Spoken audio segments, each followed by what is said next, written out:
Alrighty, so let's say then your production planets are all working hard at producing those Tech 1 materials, and now it's time to extract them from that planet, take it over to the factory planet. Just a quick note on tax. Every time you send materials up or down from a planet, you pay a bit of tax to the owner of the customs office. So for example, for this planet, it's owned by Eat Your Greens, so I've got 0.5% tax rate. Just mouse over here. This one is 15% tax, which is from Silent Infinity, so hopefully at some point we'll replace these. If you're using a customs office owned by COG, it'll be 0.5% tax, which is nice and low. This tax can be reduced by a skill in the trade section, customs code expertise. That'll lower the tax that you are paying on all the transfers up and down. Okay, it might be applicable to HiSec, I'm not 100% sure. Yeah, that might be Empire tax only. Okay, so I'm going to skip that and move right on to the actual interface for getting materials up and down. So first up, we're going to do some extraction. Select the planet. You can check it from the storage interface. There is some water waiting. So I'm click warp to and view. Now the ship is busy traveling towards this custom office for this planet. Open up my inventory so long. Let's drag that over there. While I'm here, I'm going to reset the extractor as well. Simply go to the same interface as before, zoom out a bit. Extractor heads are still in good spots, happy with that.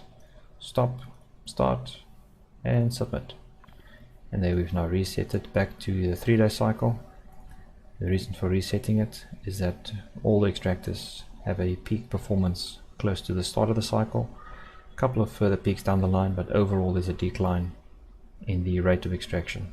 So it's a good practice to reset the extractor heads every now and again, and also to see if you've been depleting the resources, if you need to move the heads itself. Okay, so here is the launchpad. Click launch. This window is the launchpad. Drag it over to the customs office. You see here it quotes what the transfer cost will be. Click transfer. It is instant and there's no cooldown sending back and forth. And from here, I can simply drag it into my ship. And there we go, pickup complete. What I'm going to do now is go to my factory planet. I've already set up batches of resources as per the Too Long Didn't Read slide, so that is ready to power some factories for 24 hours. So again, click warp to, click view. Now we're on the way over here. Can minimize this. Selecting the launchpad and click launch.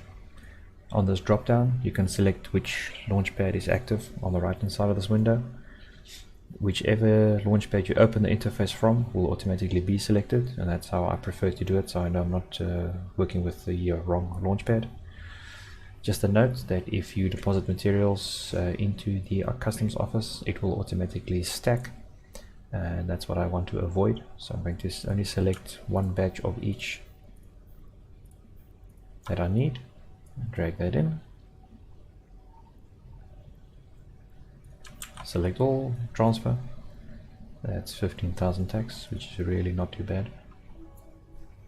And there we go. I can see it lit up, that it is now on the launchpad itself. Selecting this one, launch. I could also use the drop down. Like I said, I prefer this method. Select the next batch into the customs office. And send that down and transfer. Okay, now the resources are on the planet. Still got lots of red circles around because I did not have any routes set up yet. If you recall that you need the resources available before you can set up the routes. The only ones that I was able to do was the robotics, because of these factories here, making the subcomponents, putting it in there. Over here I could set up outgoing routes from the incoming routes. So from here it's just going to be a matter of linking all the resources to the relevant factories and clicking submit when I'm done, and then production will start.